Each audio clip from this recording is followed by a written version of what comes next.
ಜೈ ಹಿಂದ್ ಎಲ್ಲರಿಗೂ ಯೂಟ್ಯೂಬ್ ಕ್ಲಾಸ್ಗೆ ಸ್ವಾಗತವನ್ನು ಕೋರುತ್ತಾ ಇವತ್ತು ನಾವು RRB group D exam science classes ಗಳನ್ನ ಕಂಟಿನ್ಯೂ ಮಾಡ್ತಾ ಇದ್ದೇವೆ.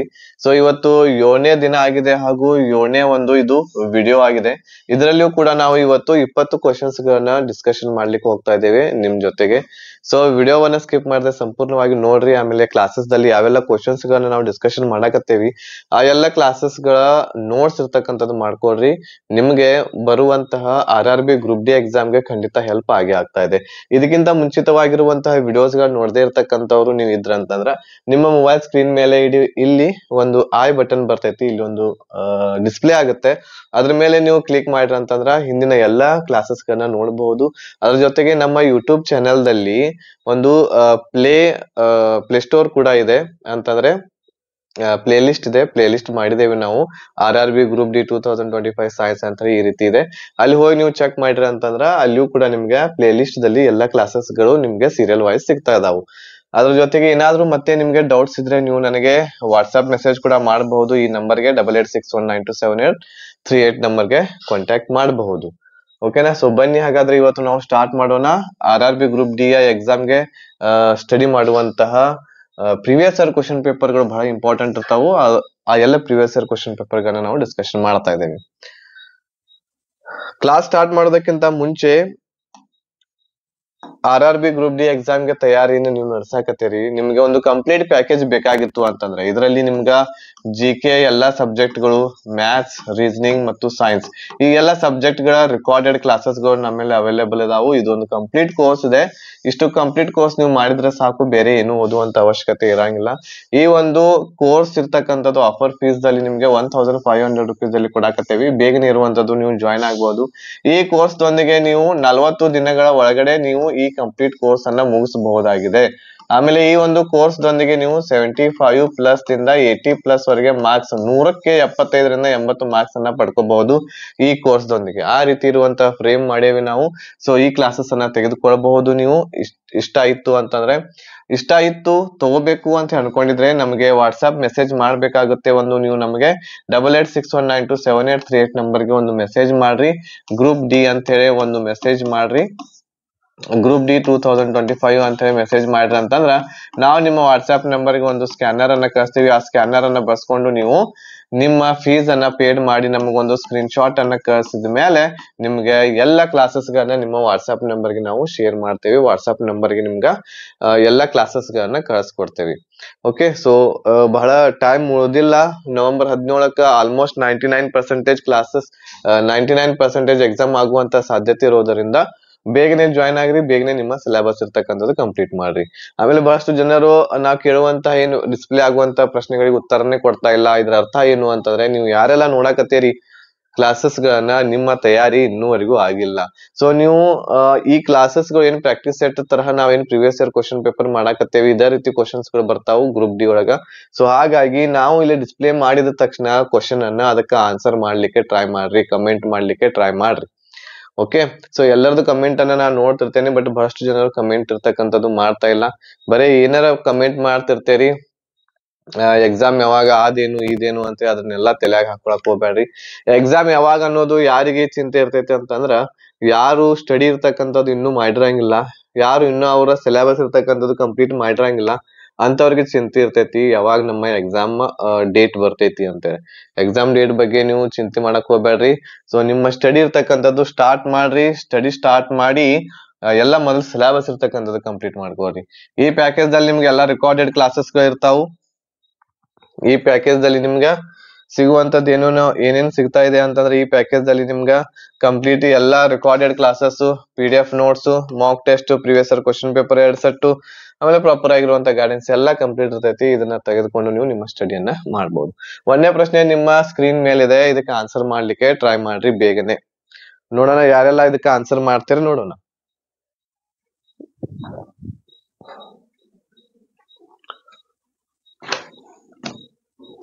ಒಂದನೇ ಪ್ರಶ್ನೆ ಏನಿದೆ, 340 atom 340 atom ಒತ್ತಡದಲ್ಲಿ CO1 ಆಮೇಲೆ H2 ನೊಂದಿಗೆ ಪ್ರತಿಕ್ರಿಯಿಸಿದಾಗ ಉತ್ಪನ್ನ ಏನಾಗ್ತೈತಿ ಅಂತ ಹೇಳಿ ಕೇಳ್ಯಾರ 1ನೇ ಪ್ರಶ್ನೆಯಲ್ಲಿ. ಸೊ ಇದಕ್ಕೆ ಆನ್ಸರ್ ಏನಾಗ್ತೈತಿ ನೋಡ್ರಿ. CO ಎದಕ್ ಅಂತೀವ್ರಿ ನಾವ? CO ಇರ್ತಕ್ಕಂಥದ್ದು ಕಾರ್ಬನ್ ಏನಾಗಿರ್ತೈತ್ರಿ ಅದ ಕಾರ್ಬನ್ ಮೊನಾಕ್ಸೈಡ್. CO ಏನಾಗಿರ್ತೈತಿ ಇದು ಒಂದು ಕಾರ್ಬನ್ ಮೊನಾಕ್ಸೈಡ್ ಇದೆ. ಈ ಕಾರ್ಬನ್ ಮೊನಾಕ್ಸೈಡ್ ಜೊತೆಗೆ ಹೈಡ್ರೋಜನ್ ಅನ್ನ ನಾವು ಪ್ರತಿಕ್ರಿಯಿಸಿದಾಗ ಏನ್ ನಮಗ್ ಸಿಗತೈತಿ ಅಂತ ಹೇಳಿ ಕೊಟ್ಟಾರ ಅವರು. ಆಪ್ಷನ್ಸ್ ಅಲ್ಲಿ ನೋಡ್ಕೊಡ್ರಿ ಏನ್ ಸಿಗತೈತಿ ಇದರಲ್ಲಿ. ನಮಗೆ ಇದರಲ್ಲಿ ಸಿಗುವಂತದ್ದು ಏನು ಅಂತಂದ್ರೆ ಮೆಥನಾಲ್ ಇರ್ತಕ್ಕಂಥದ್ದು ಸಿಗ್ತಾ ಇದೆ. ಏನ್ ಸಿಗ್ತೈತಿ ಇದ್ರ ಜೊತೆಗೆ ನಮಗ ಇದನ್ನ ಪ್ರತಿಕ್ರಿಯಿಸಿದಾಗ ಮೆಥನಾಲ್ ಸಿಗ್ತೈತಿ. ಮೆಥನಾಲ್ ಅದ ಸೂತ್ರ ಏನ್ ಬರ್ತೈತಿ? CH3OH. ಇದು ಏನು ಮೆಥನಾಲ್ ಅದ ಅನುಸೂತ್ರ CH3OH ಇರ್ತಕ್ಕಂಥದ್ದು ಇದರ ಸೂತ್ರ ಇರ್ತಕ್ಕಂಥದ್ದು ಇರ್ತೈತಿ. ಆಪ್ಷನ್ ನಂಬರ್ ಬಿ ಇದಕ್ಕ ಸರಿ ಆನ್ಸರ್ ಆಗ್ತೈತಿ. ಓಕೆನಾ? CH3OH. ನೆಕ್ಸ್ಟ್ ಪ್ರಶ್ನೆ ನೋಡ್ರಿ, ನಿಮ್ಮ ಸ್ಕ್ರೀನ್ ಮೇಲೆ ಇದೆ. ಇದಕ್ಕೆ ಆನ್ಸರ್ ಮಾಡ್ಲಿಕ್ಕೆ ಟ್ರೈ ಮಾಡ್ರಿ. Match the following. ಈ ಕೆಳಗಿನವುಗಳನ್ನು ಹೊಂದಿಸ್ಬೇಕು. ಇಲ್ಲಿ ಅಯೋನಿಕ್ ಕಾಂಪೌಂಡ್ ಗಳನ್ನ ಕೊಟ್ಟಾರ, ಆಮೇಲೆ ಮೆಲ್ಟಿಂಗ್ ಪಾಯಿಂಟ್ ಗಳನ್ನ ಕೊಟ್ಟಾರ. ಅಂದ್ರೆ ಕುದಿಯೋದಲ್ಲ, ಮೆಲ್ಟ್ ಆಗೋದು, ಕರಗುವ ಪಾಯಿಂಟ್ ಅನ್ನ ಇರ್ತಕ್ಕಂಥದ್ದು ಕೊಟ್ಟಾರು. ಸೊ ಯಾವ್ಯಾವ್ದಕ್ಕೆ ಏನೇನ್ ಆಗ್ತೈತಿ ಇಲ್ಲಿ ನಾವು ನೋಡೋಣ. NaCl ಇರ್ತಕ್ಕಂಥದ್ದು ಏನಾಗ್ತೈತಿ, ಆಮೇಲೆ CaCl2 CaO ಯಾವ್ದಕ್ ಆಗ್ತೈತಿ, ಬೇಗನೆ ಹೊಂದಿಸ್ರಿ ನೋಡೋಣ. ಸೊ ಈ ಮೆಲ್ಟಿಂಗ್ ಪಾಯಿಂಟ್ ಎಲ್ಲವುಗಳನ್ನ NCERT ಬುಕ್ ದೊಳಗ್ ಕೊಟ್ಟಾರು. ಆ ಎಲ್ಲ ಮೆಲ್ಟಿಂಗ್ ಪಾಯಿಂಟ್ ಗಳನ್ನ ನೆನಪಿಟ್ಕೋಬೇಕಾಗತ್ ನೀವು. ಸೊ ಅವೆಲ್ಲ ನೆನಪಿಟ್ಕೊಂಡ್ರೆ ಮಾತ್ರ ಈ ರೀತಿ ಇರುವಂತಹ ಕ್ವಶನ್ಸ್ ಗಳನ್ನ ನಮಗ ಇಲ್ಲಿ ಬಿಡಿಸ್ಲಿಕ್ಕೆ ಬರ್ತಾವ. ಹೌದಾ? ಸೊ ಈಗ ಇಲ್ಲಿ ಒಂದೇದು NaCl. ಇದಕ್ಕೆ ಏನಾಗ್ತೈತಿ ಹೇಳ್ರಿ?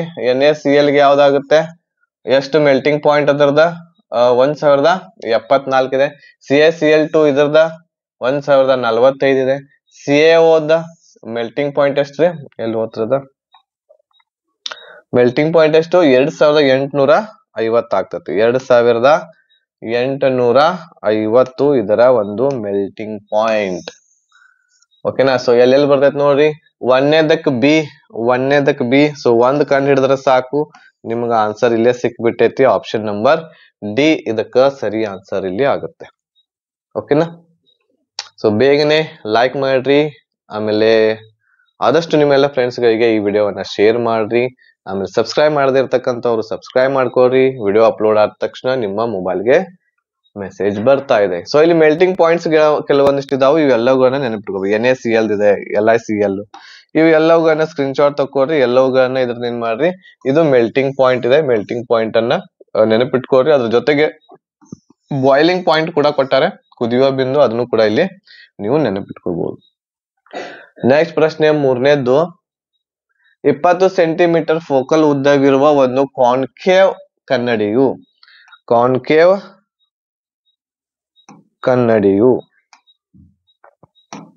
ಓಕೆ. ಸೊ ಕಾನ್ಕೇವ್ ಕನ್ನಡಿ ಇದೆ. ಈ ಕನ್ನಡಿಯಿಂದ 60 ಸೆಂಟಿಮೀಟರ್ ದೂರದಲ್ಲಿ ಇರಿಸಲಾದ ವಸ್ತುವಿನ ನೈಜ ಚಿತ್ರವನ್ನು ರೂಪಿಸ್ತಾ ಇದೆ. ಚಿತ್ರದ ಅಂತರವು ಸೆಂಟಿಮೀಟರ್ ನಲ್ಲಿ ಎಷ್ಟಿರ್ತೈತಿ ಅಂತ ಹೇಳಿ ಕೇಳಾರ. ಸೊ ಯಾವ ರೀತಿ ಬಿಡಿಸ್ತೇವೆ? ಈ ರೀತಿ ಇರುವಂತ ಪ್ರಶ್ನೆಗಳು, ಬಹಳಷ್ಟು ಕ್ವಶನ್ಸ್ ಗಳು ಈಗಾಗಲೇ ನಾವು ಮಾಡ್ತೇವೆ ಪ್ರಾಕ್ಟೀಸ್ ಈ ಒಂದು ಸೀರೀಸ್ ದಲ್ಲಿ. ನೋಡೋಣ, ವಿಡಿಯೋ ಪಾಸ್ ಮಾಡಿ ನೋಡೋಣ ಇದಕ್ಕೆ ಆನ್ಸರ್ ಏನ್ ಬರ್ತೈತಿ ಅಂತೇಳಿ.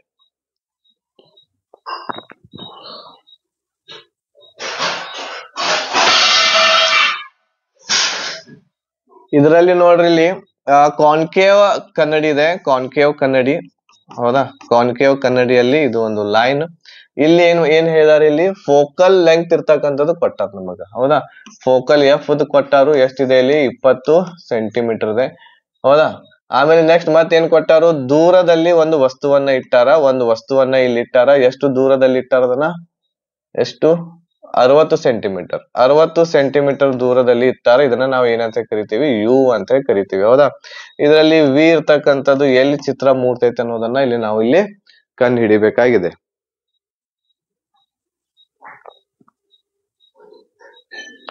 ಓಕೆ. ಸೊ ಇದರ ಸೂತ್ರ ಏನಾಗ್ತೈತಿ? 1 divided by F is equal to 1 divided by V minus 1 divided by U. 1 divided by V minus 1 divided by V ಇರ್ತಕ್ಕಂಥದ್ದು ಆಗ್ತತಿ, U ಆಗ್ತತಿ. ಓಕೆ. ಸೊ ಇಲ್ಲಿ ಎಫ್ ನೋಡ್ರಿ ಕಾನ್ಕೇವ್ ಲೆಂಗ್ಸ್ ಇರೋದರಿಂದ ನಿಮ್ನ ಮಸೂರ ಇರೋದರಿಂದ ನಾವು ಎಫ್ ಬೆಲೆ ಏನ್ ಮಾಡ್ತೀವಿ ಮೈನಸ್ ಅಲ್ಲಿ ತಗೋತೇವಿ. 1 minus divided by 20 is equal to 1 divided by V ಬೆಲೆಯನ್ನ ಕಂಡುಹಿಡಿಬೇಕಾಗೈತಿ. -1 ಡಿವೈಡೆಡ್ ಬೈ ಯು ಬೆಲೆ ಎಷ್ಟೈತಿ ಇಲ್ಲಿ, ಯು ಬೆಲೆ ಆಲ್ರೆಡಿ ಮೈನಸ್ ಒಳಗನೆ ಇರ್ತೈತಿ. ಅದನ್ನ ಏನ್ ಮಾಡ್ಕೋಬೇಕು ನಾವು ಇಲ್ಲಿ -1 ಇರ್ತಕ್ಕಂಥದ್ದು ನಾವಿಲ್ಲಿ ತಗೋಬೇಕು. -1 ಡಿವೈಡೆಡ್ ಬೈ 60. ಈಗ ಸಾಲ್ವ್ ಮಾಡ್ರಿ ನೋಡೋಣ ಎಷ್ಟು ಬರ್ತೈತಿ ಇದರ ಆನ್ಸರ್. -1 divided by 60.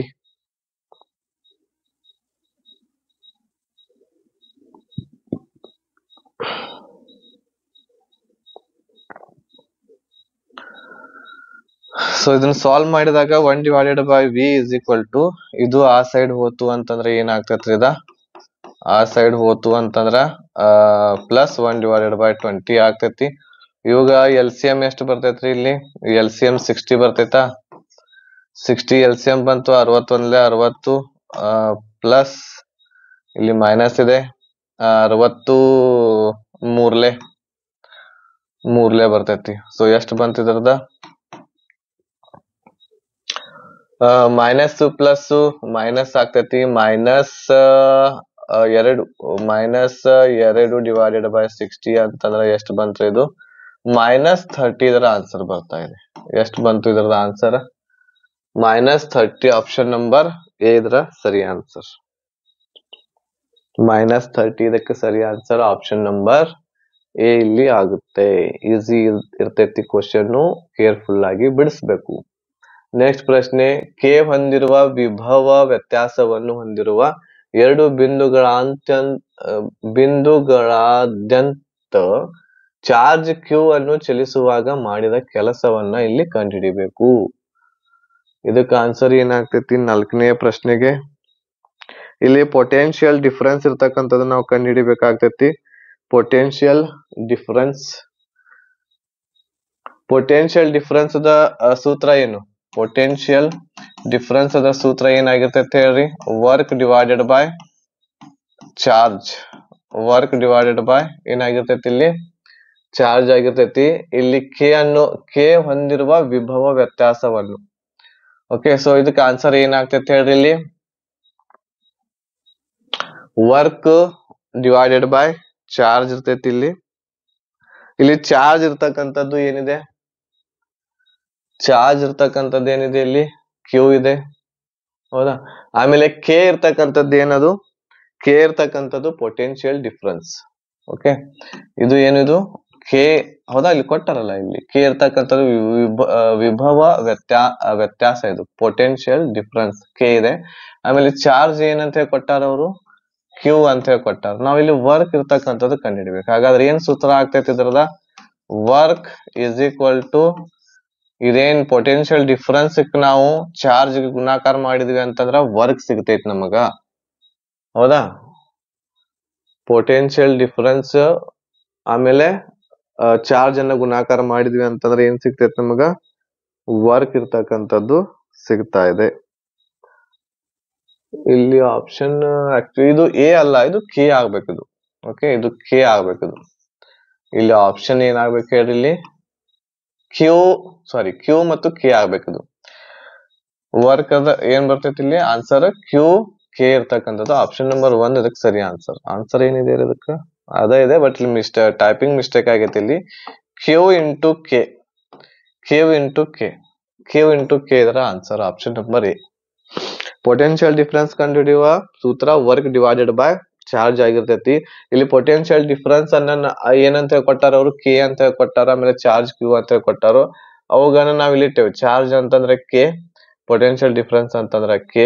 ಈಗ ವರ್ಕ್ ಅನ್ನ ನಾವ್ ಇಲ್ಲಿ ಕಂಡು ಹಿಡಿಯಾಕತ್ತೀವಿ ಅಂತಂದ್ರೆ ಪೊಟೆನ್ಶಿಯಲ್ ಡಿಫರೆನ್ಸ್ ಕೆ ಆಚೆ ಕಡೆ ಹೋಗ್ತೈತಿ, ಕ್ಯೂಗೆ ಗುಣಾಕಾರ ಆಗ್ತೈತಿ. ಆಪ್ಷನ್ ನಂಬರ್ 1 ಇದಕ್ಕೆ ಏನಾಗ್ತೈತಿ ಸರಿ ಆನ್ಸರ್ ಇಲ್ಲಿ ಆಗ್ತೈತಿ. ನೆಕ್ಸ್ಟ್ ಪ್ರಶ್ನೆ ನೋಡ್ರಿ, ಆಮ್ಲೀಯ ಮಾಧ್ಯಮದಲ್ಲಿ ಪೊಟ್ಯಾಷಿಯಂ ಡೈಕ್ರೋಮೇಟ್, ಇದು ಏನ್ ಹೇಳ್ರಿ, ಪೊಟ್ಯಾಷಿಯಂ ಡೈಕ್ರೋಮೇಟ್. ಪೊಟ್ಯಾಷಿಯಂ ಡೈಕ್ರೋಮೇಟ್ ನೊಂದಿಗೆ ಎಥೆನಾಲ್ ಪ್ರತಿಕ್ರಿಯಿಸಿದಾಗ ಉಂಟಾಗುವ ಪ್ರಮುಖ ಉತ್ಪನ್ನ ಯಾವುದು? ಏನ್ ಉತ್ಪನ್ನ ಆಗ್ತೈತ್ರಿ ಇಲ್ಲಿ?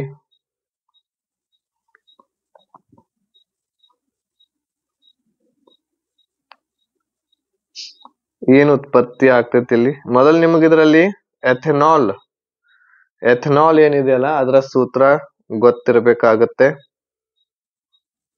ಎಥೆನಾಲ್ ಅದರ ಸೂತ್ರ ಏನ್ರಿ?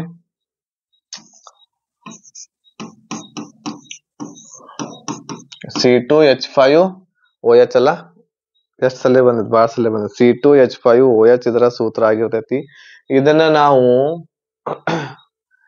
ನಾವು ಎದ್ರೊಳಗೆ ಇದನ್ನ ಮಾಡ್ಬೇಕ್ರಿ ಇಲ್ಲಿ ಮಾಧ್ಯಮದಲ್ಲಿ ಪೊಟ್ಯಾಷಿಯಂ ಡೈಕ್ರೋಮೇಟ್ ದೊಂದಿಗೆ ಅದನ್ನ ನಾವು ಪ್ರತಿಕ್ರಿಯಿಸಿದಾಗ ನಮಗ್ ಏನು ಸಿಗತೈತಿ ಅಂತ ಹೇಳಿ ಅವರು ಕೇಳ್ತಾ ಇದ್ದಾರೆ.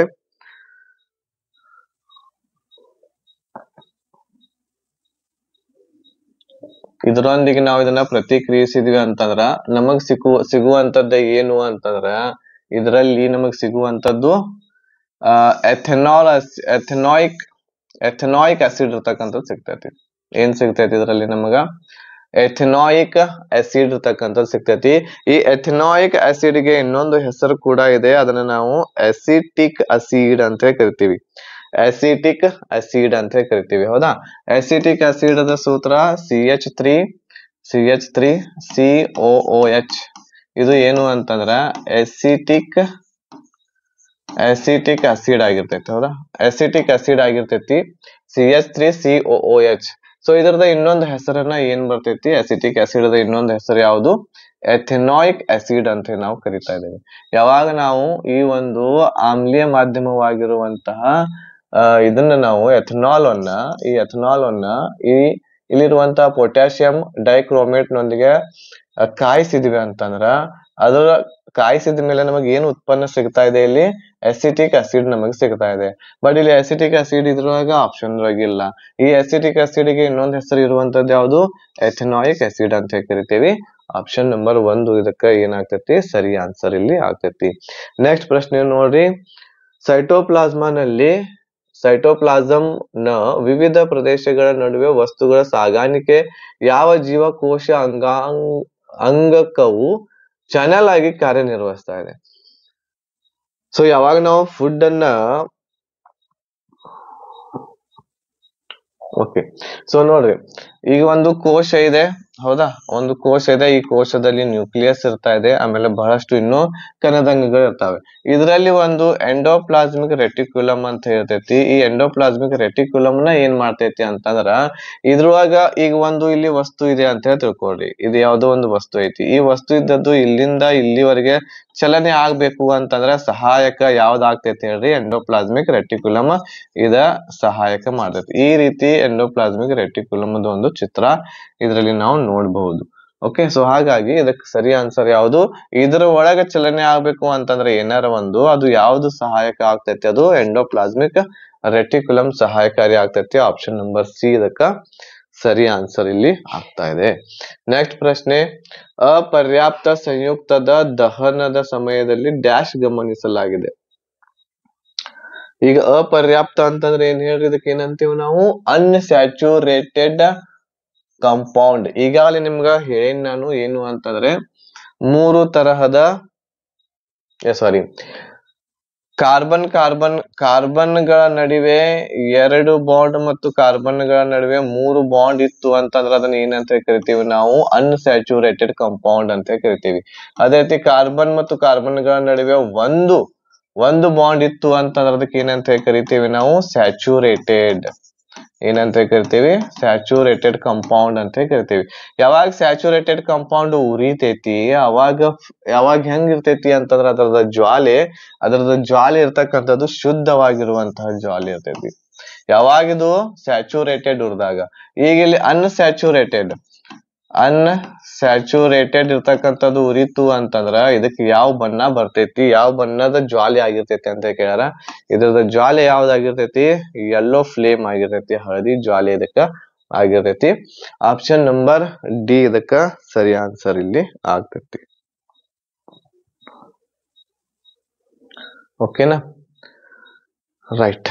ಸೊ ತಿಳಿಯಾಕತ್ತೈತಿ ಸೈನ್ಸ್. ನೆಕ್ಸ್ಟ್ ಪ್ರಶ್ನೆ ನೋಡ್ರಿ. ಯಾವ ಲೈಂಗಿಕವಾಗಿ ಹರಡುವ ರೋಗಗಳು ವೈರಸ್ ನಿಂದ ಉಂಟಾಗುತ್ತೆ? ಲೈಂಗಿಕ ಅಂತಂದ್ರ ಸೆಕ್ಸುವಲಿ ಹರಡುವಂತಹ ಸೆಕ್ಷುವಲಿ ಹರಡುವಂತಹ ರೋಗಗಳು ಯಾವುದು, ಅದು ಹೆಂಗಿರ್ಬೇಕು, ವೈರಸ್ ದಿಂದ ಹರಡುವಂತಹ ರೋಗಗಳಾಗಿರ್ಬೇಕು. ಸೊ ಆ ವೈರಸ್ ದಿಂದ ಸೆಕ್ಸ್ ಮಾಡಿದಾಗ ಹರಡುವಂತಹ ರೋಗ ಯಾವುದು ಅಂತಂದ್ರ ವಾರ್ಸ್ ಮತ್ತು ಏಡ್ಸ್. ಇವು ಏನು ಅಂತಂದ್ರ ವೈರಸ್ ಮೂಲಕ ಹರಡುವಂತಹ ರೋಗಗಳಾಗ್ಯಾವೆ. ಅದೇ ರೀತಿ ಇಲ್ಲಿ ಗೊನೇರಿಯಾ ಅಂತ ಹೇಳಿ ಒಂದು ರೋಗ ಇದೆ. ಗೊನೇರಿಯಾ ಮತ್ತು ಸಿಫಿಲಿಸ್, ಈ ರೋಗ ಕೂಡ ಏನು ಅಂತಂದ್ರ ಸೆಕ್ಷುವಲಿ ಟೈಮ್ ದೊಳಗೆ ಏನಾಗ್ತೈತಿ, ಈ ರೋಗ ಕೂಡ ಹರಡ್ತೈತಿ. ಬಟ್ ಈ ರೋಗ ಇರ್ತಕ್ಕಂಥದ್ದು ಬ್ಯಾಕ್ಟೀರಿಯಾ ಇರ್ತೈತಿ, ಬ್ಯಾಕ್ಟೀರಿಯಾದಿಂದ ಬರ್ತೈತಿ. ಇದು ಯಾವ್ದರಿಂದ ಬರ್ತೈತಿ, ಇದು ಬ್ಯಾಕ್ಟೀರಿಯಾದಿಂದ ಬರ್ತೈತಿ. ಯಾವಾಗ ಸೆಕ್ಷುವಲ್ ಟೈಮ್ ದೊಳಗನ ಬರುವಂತಹ ಒಂದು ರೋಗ ಅಂದ್ರೆ ಅವರಲ್ಲಿ ಇತ್ತು ಅಂತಂದ್ರ ಆ ರೋಗ ಬರ್ತೈತಿ ಸೆಕ್ಸ್ ಮಾಡಿದಾಗ, ಓಕೆನಾ, ಲೈಂಗಿಕ ಮಾಡಿದಾಗ. ಸೊ ಈಗ ಇಲ್ಲಿ ಇದು ರೋಗ ಕೂಡ ಲೈಂಗಿಕ ಮಾಡುವಂತಹ ಪಾರ್ಟ್ನರ್ ಏನಿರ್ತಾರೆ ಅವ್ರೊಳಗ ವಾಟ್ಸ್ ಆಗಿರ್ಬೋದು, ಏಡ್ಸ್ ಇತ್ತು ಅಂತಂದ್ರ ಒಂದಕ್ಕೊಂದು ಹರಡ್ತೈತಿ. ಹೌದಾ, ಇದು ವೈರಸ್ ದಿಂದ ಬರುವಂತದ್ದು, ಇದು ಬ್ಯಾಕ್ಟೀರಿಯಾದಿಂದ ಬರುವಂತಹ ಎರಡು ರೋಗಗಳು. ಆಪ್ಷನ್ ಯಾವ್ದಾಗ್ತೈತಿ ಅದಕ್ಕೆ, ವೈರಸ್ ದಿಂದ ಬರುವಂತದ್ದು ವಾಟ್ಸ್ ಮತ್ತು ಏಡ್ಸ್. ಆಪ್ಷನ್ ನಂಬರ್ ಡಿ ಇದಕ್ಕೆ ಸರಿ ಆನ್ಸರ್. ಜಾತಿಗಳ ಜನಸಂಖ್ಯೆಯ ಸ್ಥಿರತೆಗೆ ಕಾರಣವಾದ ಪ್ರಕ್ರಿಯೆಯನ್ನು ಆಯ್ಕೆ ಮಾಡಿ. ಓಕೆ, ಜನಸಂಖ್ಯೆ ಸ್ಥಿರತೆ ಆಗಿರ್ಬೇಕಂತಂದ್ರೆ ಏನಾಗಿರ್ಬೇಕು, ಈಗಾಗ್ಲೇ ಇದ್ರ ಬಗ್ಗೆ ಒಂದು ಕ್ವಶನ್ ಬಂದಿತ್ತು, ಅದ್ರೊಳಗ ಆನ್ಸರ್ ಬದಲಾವಣೆ ಅಂತ ಹೇಳಿ ಇತ್ತು. ಬಟ್ ಇಲ್ಲಿ ಪಾಪ್ಯುಲೇಷನ್ ಇರ್ತಕ್ಕಂಥದ್ದು ಸ್ಟ್ಯಾಬಿಲಿಟಿ ಇರ್ಬೇಕು ಅಂತಂದ್ರ ಏನಪ್ಪಾ ಅಂತಂದ್ರ ರೀಪ್ರೊಡಕ್ಷನ್ ಇರ್ತಕ್ಕಂಥದ್ದು ಇರಬೇಕು. ಆಪ್ಷನ್ ನಂಬರ್ ಎ ಅದಕ್ಕ ಸರಿ ಆನ್ಸರ್ ಆಗ್ತೈತಿ. ನೆಕ್ಸ್ಟ್ ಪ್ರಶ್ನೆ ನೋಡ್ರಿ. ನಿರ್ದಿಷ್ಟ ಮಾಧ್ಯಮದಲ್ಲಿ ವಸ್ತುವಿನ ಒತ್ತಡ ಟಿ ಅಂದ್ರೆ ಥ್ರಸ್ಟ್, ಒತ್ತಡ ಪಿ ಮತ್ತು ವಿಸ್ತೀರ್ಣ ಎ ನಡುವಿನ ಸಂಬಂಧ ಏನು ಅಂತ ಹೇಳಿ ಕೊಟ್ಟಾರ. ಥ್ರಸ್ಟ್ ಎದಕ್ಕಂತೇವ್ರಿ ನಾವ, ಥ್ರಸ್ಟ್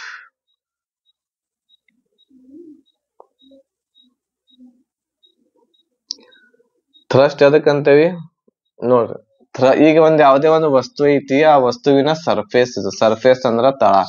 ಆ ತಳದ ಮೇಲೆ ಯಾವುದೇ ಒಂದು ಫೋರ್ಸ್ ಬೀಳ್ತಿರ್ತೈತಲ್ಲ, ಇಲ್ಲಿ ಮೇಲಿನಿಂದ ಒಂದು ಫೋರ್ಸ್ ಬಿತ್ತು ಅಂತಂದ್ರ ಅದಕ್ಕೆ ಏನಂತ ಹೇಳಿ ಕರಿತೀವಿ ನಾವು, ಥ್ರಸ್ಟ್ ಅಂತ ಹೇಳಿ ಕರಿತೀವಿ. ಹೌದಾ, ಸರ್ಫೇಸ್ ಮೇಲೆ ಬೀಳ್ತಾ ಇರಬೇಕು ಆ ಒಂದು ಒತ್ತಡ, ಅದಕ್ಕೆ ನಾವು ಥರ್ಸ್ಟ್ ಅಂತ ಹೇಳಿ ಕರಿತಾ ಇದ್ದೇವಿ. ಓಕೆ, ಹಾಗಾದ್ರೆ ಈ ಥರ್ಸ್ಟ್ ಅನ್ನ ಹೆಂಗ್ ಕಂಡು ಹಿಡಿತೀವಿ ನಾವು, ಥರ್ಸ್ಟ್ ಈಸ್ ಈಕ್ವಲ್ ಟು ಏನಾಗಿರ್ತೈತ್ರಿ, thrust is equal to pressure is equal to ಆಗ್ಬೇಕು. Pressure is equal to thrust divided by area. Pressure is equal to thrust divided by area, ಇದ್ರದ ಸೂತ್ರ ಆಗಿರ್ತೈತಿ. ಈಗ ನಮಗಿಲ್ಲಿ ಏನ್ ಕೊಟ್ಟಾರ ನೋಡ್ರಿ, ಇದೆಲ್ಲರ ಏನಾರ ಸಿಗ್ತೈತೆ ಇಲ್ಲಿ ಇಲ್ಲ. ಈಗ ಇಲ್ಲಿ ಪಿ ಐತಿ, ಪಿ ಇಸ್ ಈಕ್ವಲ್ ಟು ಗುಣಾಕಾರ ಬರಂಗಿಲ್ಲ ಇಲ್ಲಿ. ಈಗ ಇಲ್ಲಿ ಥರ್ಸ್ಟ್ ಅದನ್ನ ನಾವು ಕಂಡು ಹಿಡಿಬಹುದು. ಥರ್ಸ್ಟ್ ಇರ್ತಕ್ಕಂಥದ್ದು ಏನಾಗ್ತೈತಿ, ಪಿ ಇಂಟು ಎ ಆಗ್ತೈತಿ.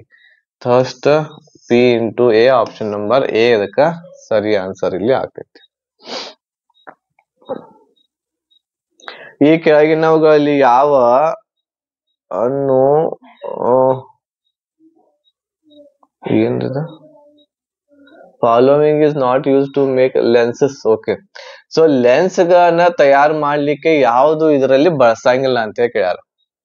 ಲೆನ್ಸ್ ಅನ್ನ ತಯಾರು ಮಾಡ್ಲಿಕ್ಕೆ ಈ ಕೆಳಗಿನವುಗಳಲ್ಲಿ ಯಾವ್ದು ಬಳಸಂಗಿಲ್ಲ, ಮಣ್ಣು, ಗಾಜು, ನೀರು, ಪ್ಲಾಸ್ಟಿಕ್. ನೋಡ್ರಿ, ಪ್ಲಾಸ್ಟಿಕ್ ಯೂಸ್ ಮಾಡ್ತಾರ ಲೆನ್ಸ್ ತಯಾರು ಮಾಡಕ್, ನೀರು ಕೂಡ, ಆಮೇಲೆ ಗಾಜು. ನೋಡ್ರಿ, ಲೆನ್ಸ್ ತಯಾರು ಮಾಡ್ಬೇಕು ಅಂತಂದ್ರ ಅದು ವಸ್ತು ಹೆಂಗಿರ್ಬೇಕು ಅಂತಂದ್ರ ಪಾರದರ್ಶಕವಾಗಿರ್ಬೇಕು. ಪಾರದರ್ಶಕ ಅಂತಂದ್ರೆ ಈ ಸೈಡ್ ದಿಂದ ನೋಡ್ರಿ ಆ ಸೈಡ್ ಎಲ್ಲ ಕಾಣಿಸ್ಬೇಕು. ಅಂತದ್ ಇತ್ತು ಅಂತಂದ್ರ ಆ ವಸ್ತು, ಅದರಿಂದ ಲೆನ್ಸ್ ಗಳನ್ನ ತಯಾರು ಮಾಡ್ತಾರೆ. ಆಮೇಲೆ ಇಲ್ಲಿ ಸಾಯಿಲ್ ಇದೆ, ಮಣ್ಣು, ಈ ಮಣ್ಣಿನಿಂದ ತಯಾರು ಮಾಡಕ್ ಬರಂಗಿಲ್ಲ. ಹಾಗಾಗಿ ಅಪಾರದರ್ಶಕ ವಸ್ತು ಇದೆ, ಅದು ಮಣ್ಣು. ಆಪ್ಷನ್ ನಂಬರ್ ಎ ಇದಕ್ಕ ಸರಿ ಆನ್ಸರ್ ಇಲ್ಲಿ ಆಗ್ತೈತಿ. ಸಸ್ಯ ದೇಹದಲ್ಲಿ ಅಪಿಕಲ್ ಮೆರಿಸ್ಟೆಮೆಟಿಕ್ ಅಂಗಾಂಶದ ಸ್ಥಾನವೇನು ಅಂತ ಹೇಳಿ ಕೇಳ್ತಾ ಇದ್ದಾರೆ.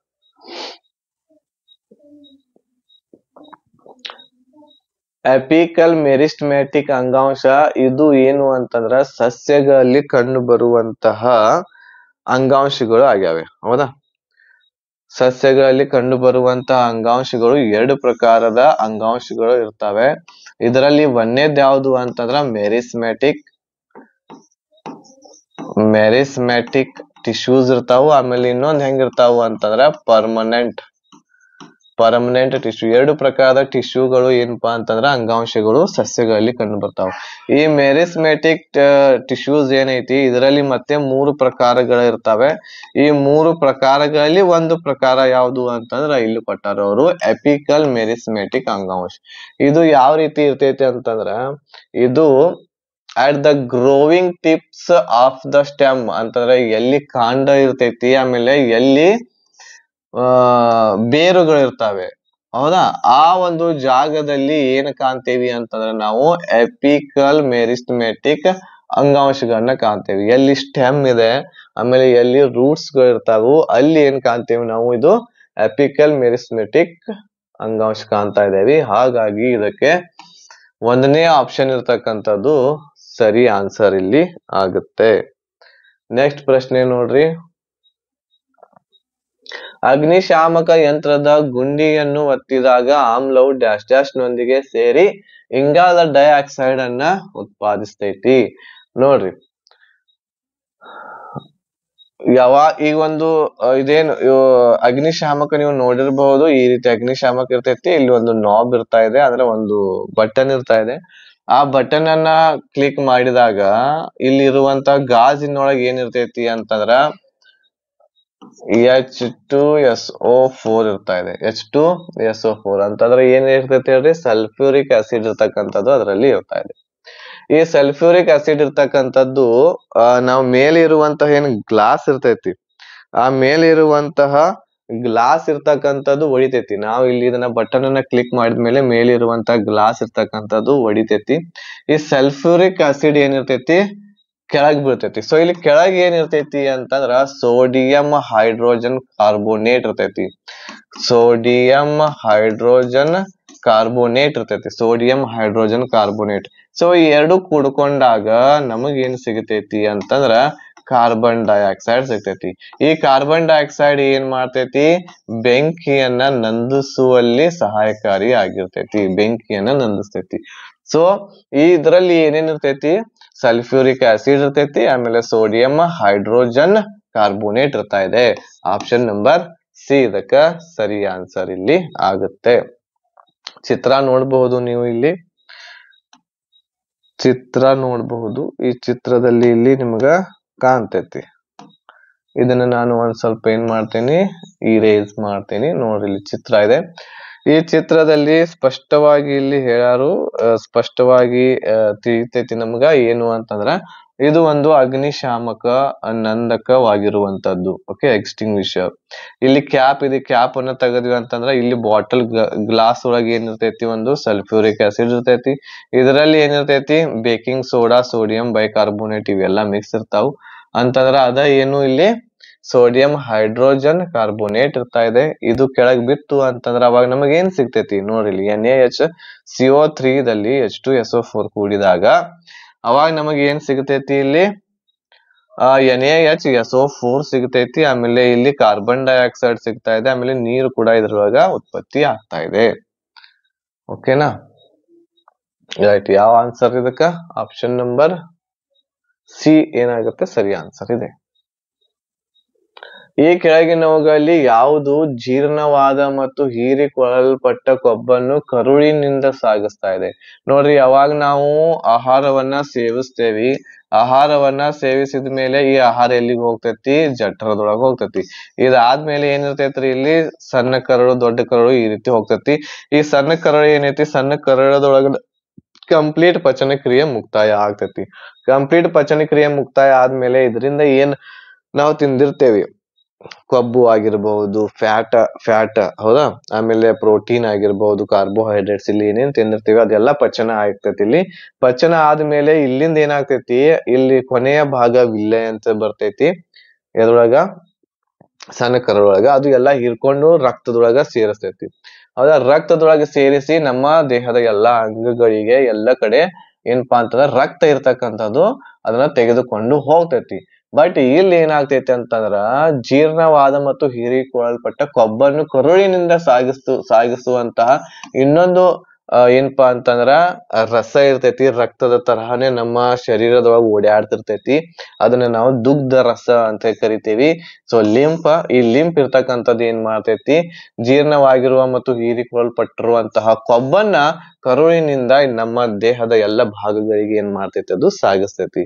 ಸೊ ಅದನ್ನ ಯಾರು ಮಾಡ್ತಾರು, ಲಿಂಫ್ ಇರ್ತಕ್ಕಂಥದ್ದು ಮಾಡ್ತೈತಿ. ಅದನ್ನ ನಾವು ದುಗ್ಧ ರಸ ಅಂತ ಹೇಳಿ ಕನ್ನಡದಲ್ಲಿ ಕರಿತೀವಿ. ಆಪ್ಷನ್ ನಂಬರ್ ಸಿ ಇದಕ್ಕೆ ಏನಾಗ್ತೈತಿ, ಸರಿ ಆನ್ಸರ್ ಇಲ್ಲಿ ಆಗುತ್ತೆ.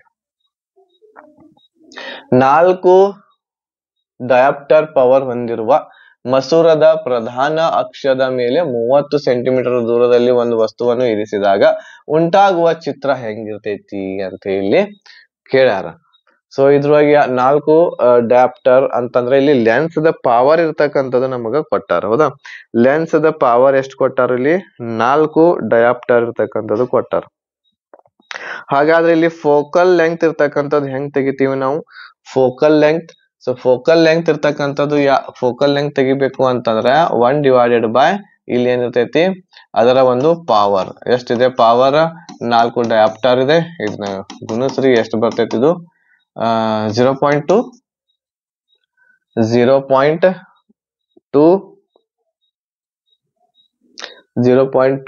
ಮುಂದೆ ಎಷ್ಟು ಬರ್ತೈತ್ರಿ, ಗುಣಾಕಾರ ಮಾಡ್ರಿ. ಮತ್ತೆ ಇಲ್ಲೇ ಅಲ್ಲ, ಸಾರಿ 4 2 8 2 ಉಳಿತು. ಆಮೇಲೆ ನೆಕ್ಸ್ಟ್ ಎಷ್ಟು ಬರ್ತೈತಿ, 4 5 20 0.25 ಮೀಟರ್ ಬರ್ತೈತಿ. ಎಷ್ಟು ಬರ್ತೈತಿ ಇಲ್ಲಿ ಫೋಕಲ್ ಲೆಂತ್ ಎಷ್ಟು ಬಂತು, ಇಲ್ಲಿ ನಮಗ 0.25 ಮೀಟರ್ ಬಂತು. ಈಗ ಏನ್ ಮಾಡ್ರಿ, ಫೋಕಲ್ ಲೆಂತ್ ಬಂತು. ಈಗ ಏನ್ ಮಾಡ್ರಿ, ಸೂತ್ರವನ್ನ ಇಟ್ಟು ಚಿತ್ರ ಯಾವ ರೀತಿ ಮೂಡ್ತೈತಿ ಅನ್ನೋದನ್ನ ನಾವು ಇಲ್ಲಿ ಅದ್ರ ಬಗ್ಗೆ ಲೆಕ್ಕಾಚಾರ ಇಲ್ಲಿ ನಾವು ಮಾಡಬಹುದು.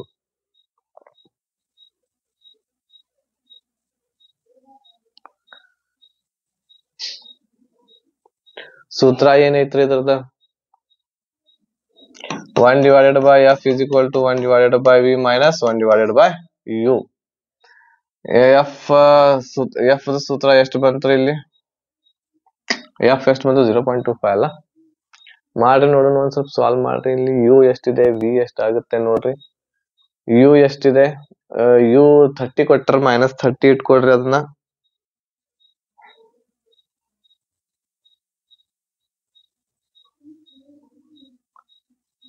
ಹೌದಾ, ಈಗ ಇಲ್ಲಿ ಎಫ್ ಮಾನ ನಮ್ಗ 0.25 ಐತಲ್ಲ. ಇದನ್ನ ಹೆಂಗ್ ಮಾಡೋದು, 0.25 ಇದ್ದದ್ದ ಇದನ್ನ ನಾವು 100ರಿಂದ ಗುಣಾಕಾರ ಮಾಡಿದ್ವಿ ಅಂತಂದ್ರೆ ಸೆಂಟಿಮೀಟರ್ ಒಳಗ ಚೇಂಜ್ ಆಗ್ತೈತಿ. 100ರಿಂದ ಗುಣಾಕಾರ ಮಾಡಿದ್ವಿ ಅಂತಂದ್ರ 25 ಸೆಂಟಿಮೀಟರ್ ಆಗ್ತೈತಿ. ಸೊ ಇದು ಎಫ್ ಬೆಲೆ ಆಗ್ತೈತಿ. Okay, so 1/25 is equal to 1/v.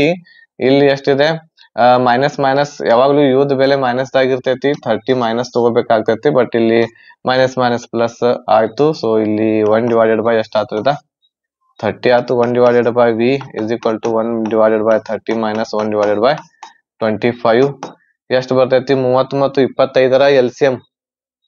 30 ಮತ್ತು 25ರ LCM ಎಷ್ಟು ಬರ್ತೈತ್ರಿ, ಇಲ್ಲಿ ಲಸ ತೆಗಿಬೇಕು.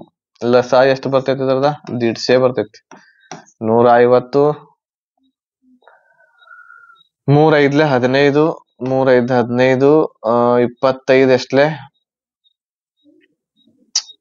3 5 15 ಆಯ್ತಾ.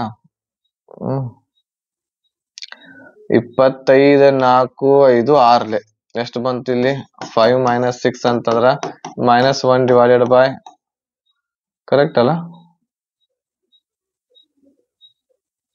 -1/50 ಅಂತಂದ್ರೆ ಮೈನಸ್ ಒಳಗ್ ಬಂತಿದ್ರದ ಆನ್ಸರ್.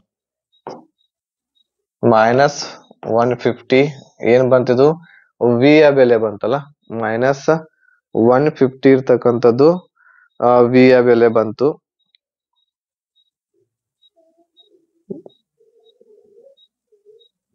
ಎಲ್ಲಿ ತಪ್ತೇನೆ ನೋಡ್ರಿ.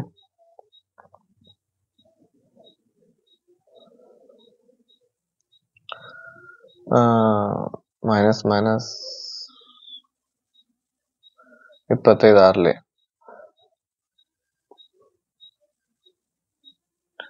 ಎಲ್ಲೆಲ್ಲಿ ಏನೇನು ಬರ್ಕೊಂಡಿವಿ ನಾವ. ಇದನ್ನ ಹೆಂಗೈತಿ ಹಂಗ ಇಟ್ಟು ನಡೀತೈತಲ್ಲ. 1 ಸೆಕೆಂಡ್ ಇಲ್ರಿ, ಪ್ಲಸ್ ಒಳಗ್ ಬರ್ಬೇಕದು.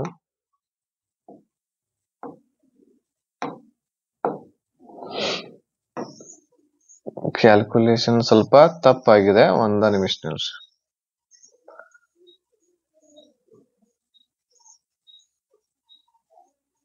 ಓಕೆ,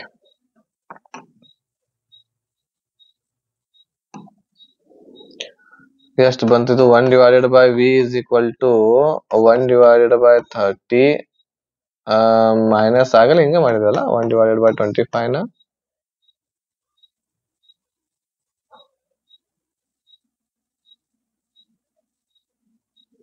ಕರೆಕ್ಟ್ ಇದೆಲ್ಲ.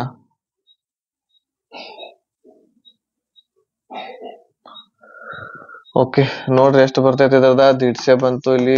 150 ಮೂರ್ಲೆ 3 5 5 ಮೈನಸ್ 6 1 ಡಿವೈಡೆಡ್ ಬೈ 150 ಬಂತಿದ್ರದ ಆನ್ಸರ್ ಅಲ್ಲ.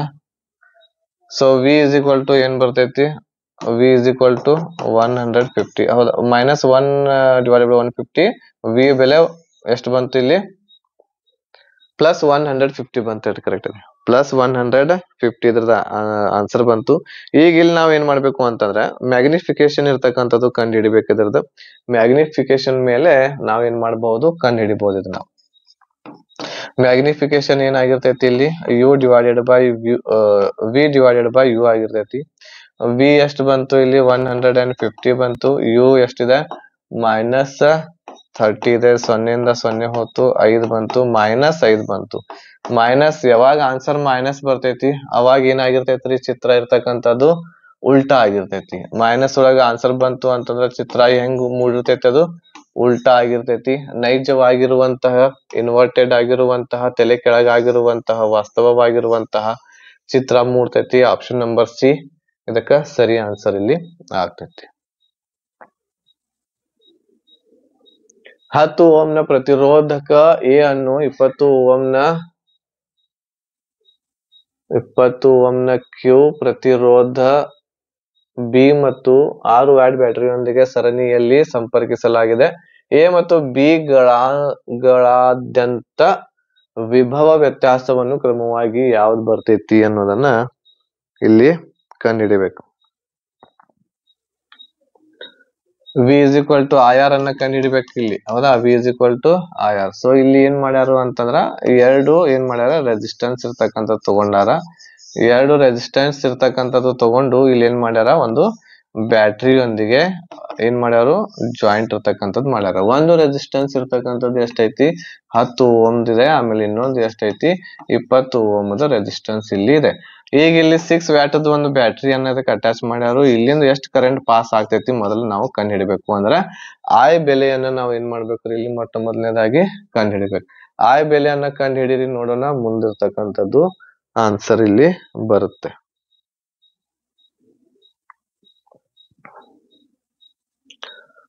ಐ ಬೆಲೆಯನ್ನ ಹೆಂಗ್ ಕಂಡು ಹಿಡಿತೀವಿ? ಇಲ್ಲಿ ವಾಟ್ ಎಷ್ಟಿದೆ ನೋಡ್ರಿ, ಇಲ್ಲಿ 6 ವಾಟ್ ಇದೆ. ಐ ಬೆಲೆ ಗೊತ್ತಿಲ್ಲ. ರೆಸಿಸ್ಟೆನ್ಸ್ ಎಷ್ಟಿದೆ? 2 ಕೂಡಿಸ್ರಿ, 30 ಇದೆ. ಸೊ ಇಲ್ಲಿ ಐ ಬೆಲೆ ಎಷ್ಟು ಬರ್ತಾ ಇದೆ ಇಲ್ಲಿ? ಹೌದಾ, 6 ಡಿವೈಡೆಡ್ ಬೈ 30 ಎಷ್ಟು ಬಂತಿದ್ದು? 6 5 30. 1/5 ಇದ್ರ ಆನ್ಸರ್ ಬರ್ತೈತಿ. ಇದನ್ನ ಕರ್ತಾ ಹೊಡೆದ್ವಿ ಅಂತಂದ್ರೆ ಎಷ್ಟು ಬರ್ತೈತ್ರಿ? ಇದು ಕರ್ತಾ ಹೊಡೆದಾಗ 1/5 ಕರ್ತಾ ಹೊಡೆದಾಗ 0.2 ಆಂಪೇರ್. 0.2 ಆಂಪೇರ್ ಇದರ ಆನ್ಸರ್. ಅಂದ್ರೆ ಇಲ್ಲಿಂದ ಕರೆಂಟ್ ಎಷ್ಟು ಪಾಸ್ ಆಗತೈತಿ ಹೇಳ್ರಿ? 0.2 ಆಂಪೇರ್ ಇರ್ತಕ್ಕಂಥದ್ದು ಇಲ್ಲಿ ಪಾಸ್ ಆಗತೈತಿ. ಈಗ ಏನ್ ಮಾಡ್ರಿ? ನಾವೇನ್ ಮಾಡ್ಬೇಕು ಅಂತಂದ್ರೆ ಎ ಮತ್ತು ಬಿ ಗಳ ವ್ಯತ್ಯಾಸವನ್ನ ತೆಗಿಬೇಕು ಇಲ್ಲಿ.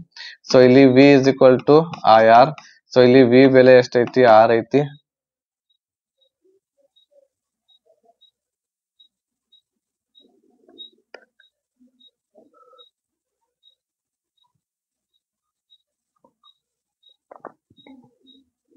ಇಲ್ಲಿ ವಾಟ್ ಆತ. ಸೊ ಈಗ ಇಲ್ಲಿ ಏನ್ ಮಾಡ್ಬೇಕು ನಾವು?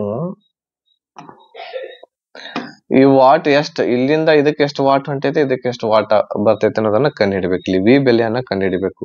ಸೊ ಇಲ್ಲಿ ವಿ ಬೆಲೆಯನ್ನ ಹೆಂಗ್ ಕಂಡು ಹಿಡಿಬೇಕು? ಈಗ ಇಲ್ಲಿ V is equal to IR ಇದೆ. ಐ ಇರ್ತಕ್ಕಂಥದ್ದು ಎಷ್ಟೈತಿ? 0.2 ಇದೆ. ಆರ್ ಇರ್ತಕ್ಕಂಥದ್ದು ಇದ್ರದ್ದು ಕಂಡು ಹಿಡಿಯಾಕತ್ತೀವಿ. 10 ಓಮ್ದ ಎಷ್ಟ್ ಆತ್ರಿ? ಇದ 2 ವ್ಯಾಟ್ ಇರ್ತಕ್ಕಂಥದ್ದು 2 ವ್ಯಾಟ್ ಇಲ್ಲಿ ಖರ್ಚಾಗತೈತಿ. 2 ವ್ಯಾಟ್ ಎಲ್ಲಿ ಖರ್ಚಾಗತೈತಿ, ಇಲ್ಲಿ ಖರ್ಚಾಗತೈತಿ. ಆಮೇಲೆ ಈಗ ಇದ್ರದ್ದು ಮಾಡಿ ನೋಡಿದಾಗ ಏನಾಗ್ತೈತಿ, I V is equal to I R ಎಷ್ಟು ಬರ್ತೈತಿ, ಇದು ಐ ಎಷ್ಟೈತಿ 0.2 ಐತಿ, ಇಲ್ಲಿ ರೆಸಿಸ್ಟೆನ್ಸ್ ಎಷ್ಟೈತಿ 20 ಐತಿ, 4 ವ್ಯಾಟ್. ಇಲ್ಲಿ 4 ವ್ಯಾಟ್ ಖರ್ಚಾಗತೈತಿ, ಇಲ್ಲಿ 2 ವ್ಯಾಟ್ ಖರ್ಚಾಗತೈತಿ. ಐತಲ್ ನೋಡ್ರಿ ಆಪ್ಷನ್ ಒಳಗ 2 ಮತ್ತು 4 ಆಪ್ಷನ್ ನಂಬರ್ ಡಿ ಇದಕ್ಕ ಸರಿ ಆನ್ಸರ್.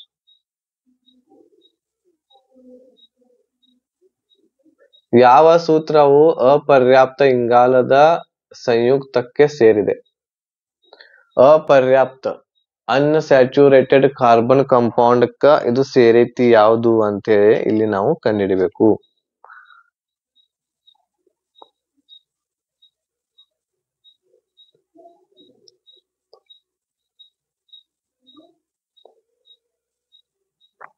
ನೋಡ್ರಿ, ಹೈಡ್ರೋಜನ್ ಏನೈತಲ್ಲ ಇದು 3 ತರಹದ ಇಂಗಾಲದ ಸಂಯುಕ್ತಗಳನ್ನ ಹೊಂದೈತಿ. ಒಂದೇದ್ ಯಾವುದು ಅಂತಂದ್ರ ಆಲ್ಕೇನ್,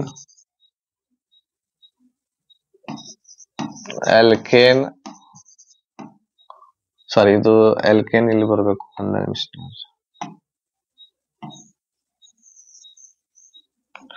ಒಂದೇದ್ ಯಾವುದು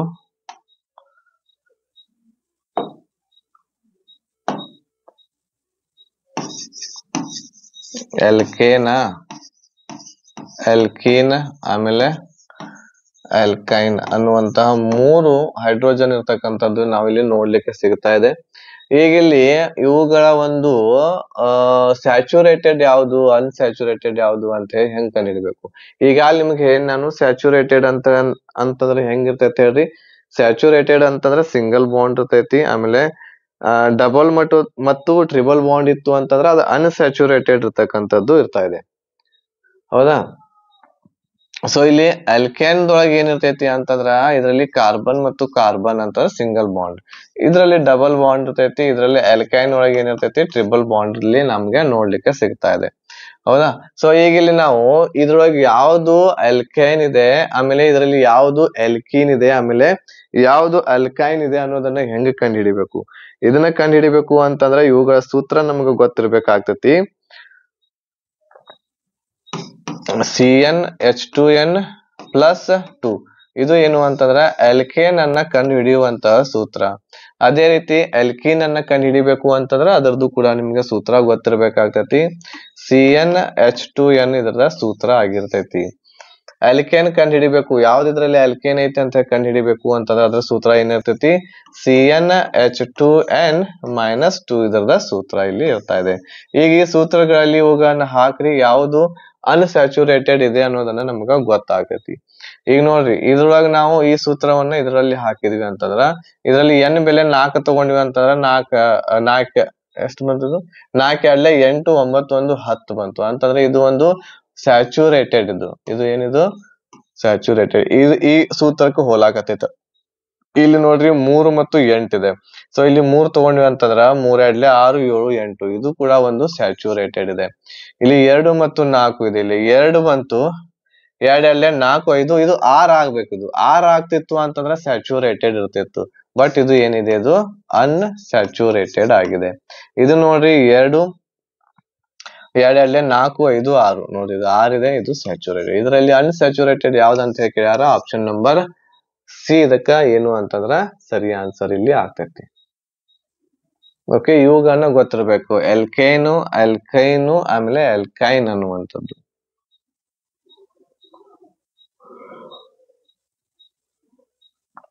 ಈ ಕೆಳಗಿನ ಯಾವ ಸಮೀಕರಣವು ಅಸ್ಥಿಪಂಜರದ ರಾಸಾಯನಿಕ ಸಮೀಕರಣವನ್ನು ಪ್ರತಿನಿಧಿಸ್ತಾ ಇದೆ? ಸೊ ಇಲ್ಲಿ ಯಾವುದು ಅಂತಂದ್ರ ಸ್ಕೆಲೆಟಲ್ ಕೆಮಿಕಲ್ ಇಕ್ವೇಶನ್ ಅಂತಂದ್ರೆ ಎದಕ್ಕಂತೇವಿ ಅಂತಂದ್ರ ಇದು 2 ಕಡೆ ಸಮ ಆಗದೆ ಇರುವಂತದ್ದು. 2 ಕಡೆ ಹೆಂಗಿರ್ಬೇಕು, 2 ಕಡೆ ಸಮ ಇಲ್ಲದ, 2 ಕಡೆ ಸಮ ಇಲ್ಲದ ಇರ್ತಂದ್ರ ಅದನ್ನ ಏನಂತೇವ್ ನಾವು ಸ್ಕೆಲೆಟಲ್ ಕೆಮಿಕಲ್ ಇಕ್ವೇಶನ್ ಅಂತ ಕರಿತೀವಿ. 2 ಕಡೆ ಸಮ ಇಲ್ಲ ಯಾವುದು, ಇಲ್ಲಿ ಮ್ಯಾಗ್ನೀಷಿಯಂ ಇದೆ, ಇಲ್ಲಿ ಮ್ಯಾಗ್ನೀಷಿಯಂ ಇದೆ, ಇಲ್ಲಿ O2 ಇದಾವು, ಇಲ್ಲಿ O1 ಐತಿ. ಸೊ ಇದ ಏನು ಅಂತಂದ್ರ ಏನು ಸಮ ಇಲ್ಲ ಇದು, ಹೌದಾ. ಈಸ್ ಈಕ್ವಲ್ ಟು ಆ ಸೈಡ್ ಸಮ ಇಲ್ಲ. ಈಗ ಇಲ್ಲಿ Zn ಇದೆ, Zn ಇದೆ, H2 ಇದಾವು, H2 ಇದೆ, SO4 ಇದೆ, SO4 ಇದೆ. ಇದು ಸಮ ಇದೆ ಇದು. ಓಕೆ, ಇದು ಸಮ ಇದೆ. ಇದಕ್ಕೆ ನಾವು ಸ್ಕೆಲೆಟಲ್ ಕೆಮಿಕಲ್ ಇಕ್ವೇಶನ್ ಅಂತ ಅನ್ನಂಗಿಲ್ಲ, ಇದಕ್ಕೆ ಸ್ಕೆಲೆಟಲ್ ಕೆಮಿಕಲ್ ಇಕ್ವೇಶನ್ ಅಂತ ಕರಿತೀವಿ. ಸಮ ಇರಬಾರ್ದು. ಆಪ್ಷನ್ ನಂಬರ್ 1 ಇದಕ್ಕೆ ಏನಾಗ್ತೈತಿ ಸರಿ ಆನ್ಸರ್ ಇಲ್ಲಿ ಆಗ್ತೈತಿ. Okay right. ನೆಕ್ಸ್ಟ್ ಪ್ರಶ್ನೆ ನೋಡ್ರಿ, 19ನೇ ಪ್ರಶ್ನೆ. 4 ಓಮ್ಗಳ 2 ಪ್ರತಿರೋಧಕಗಳನ್ನು 5 ವ್ಯಾಟ್ ಬ್ಯಾಟರಿಯ ಮೂಲದೊಂದಿಗೆ ಸಮಾನಾಂತರವಾಗಿ ಸಂಪರ್ಕಿಸಲಾಗಿದೆ. ಸರ್ಕ್ಯೂಟ್ ನಲ್ಲಿ ಹರಿಯುವ ಒಟ್ಟು ಪ್ರವಾಹದ ಮೌಲ್ಯವನ್ನು ಕಂಡು ಹಿಡಿಯಿರಿ ಅಂತ ಹೇಳಿ ಹೇಳ್ತಾ ಇದ್ದಾರೆ. ಸೊ ಮಾಡ್ರಿ ನೋಡೋಣ, ಇದಕ್ಕೆ ಆನ್ಸರ್ ಏನ್ ಬರ್ತೈತಿ.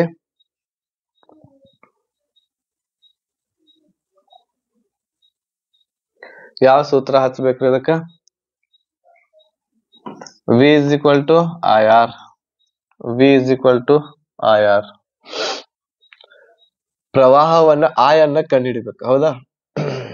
40 ಓಮ್ಗಳ 2 ಪ್ರತಿರೋಧಕಗಳದಾವ. 40 ಓಮ್ದ 2 ಪ್ರತಿರೋಧಕಗಳನ್ನ ಏನ್ ಮಾಡ್ಯಾರು ಅಂತಂದ್ರ ಒಂದ್ರ ಮೇಲೆ ಒಂದು ಪ್ಯಾರಲಲ್ ಆಗಿ ಈ ರೀತಿ ಜೋಡಿಸಿ ಇಲ್ಲಿ ಏನ್ ಮಾಡ್ಯಾರು ಅಂತಂದ್ರ ಒಂದು ಬ್ಯಾಟ್ರಿಯನ್ನ ಇಲ್ಲಿ ಅಟ್ಯಾಚ್ ಮಾಡ್ಯಾರ. ಎಷ್ಟು ವಾಟದ ಬ್ಯಾಟ್ರಿ ಐತಿ? ಅದು 5 ವಾಟದ ಬ್ಯಾಟ್ರಿ ಐತಿ. ಇಲ್ಲಿ ಎಷ್ಟು ರೆಸಿಸ್ಟೆನ್ಸ್ ಐತಿ? 40 ಓಮ್ದು. ಇದು ಕೂಡ 40 ಓಮ್ದು ಒಂದು ರೆಸಿಸ್ಟೆನ್ಸ್ ಇಲ್ಲಿ ಕೊಟ್ಟಿದ್ದಾರೆ. ಈಗ ಇಲ್ಲಿ ವಿ ಯ ಬೆಲೆಯನ್ನ ಕಂಡುಹಿಡಿಬೇಕು. ವಿ ಇಸ್ ಈಕ್ವಲ್ ಟು ಇಲ್ಲಿ ವಿ ಇರ್ತಕ್ಕಂಥದ್ದು ವ್ಯಾಟ್ ನಮಗ ಗೊತ್ತೈತಿ. ಎಷ್ಟೈತ್ರಿ ವ್ಯಾಟ್? 6 ಇದೆ. ಆಮೇಲೆ ಅನ್ನ ಕಂಡುಹಿಡಿಬೇಕು. ರೆಸಿಸ್ಟೆನ್ಸ್ ಇರ್ತಕ್ಕಂಥದ್ದು ನಾವಿಲ್ಲಿ ತಗೊಳ್ಳೋಣ. ಎಷ್ಟಾಗ್ತೈತ್ರಿ ಇದು ರೆಸಿಸ್ಟೆನ್ಸ್? 2 ಇದಾವಲ್ಲ, 2ಗಳನ್ನ ಏನ್ ಮಾಡ್ರಿ ಗುಣಾಕಾರ ಮಾಡ್ರಿ, ಆಮೇಲೆ ಅವುಗಳನ್ನ ಕೂಡಿಸಿ ಇವುಗಳನ್ನ ಏನ್ ಮಾಡ್ರಿ ಡಿವೈಡ್ ಮಾಡ್ರಿ. ಎಷ್ಟ್ ಆನ್ಸರ್ ಬರ್ತೈತ್ ನೋಡ್ರಿ ಇದ್ರದ.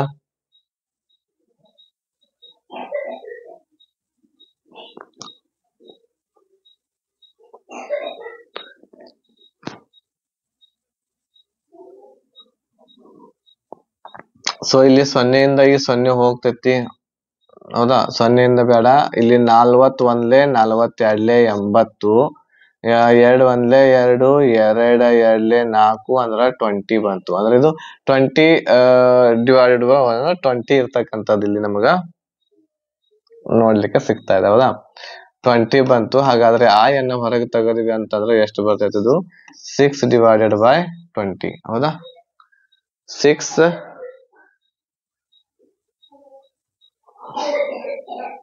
6 ಡಿವೈಡೆಡ್ ಬೈ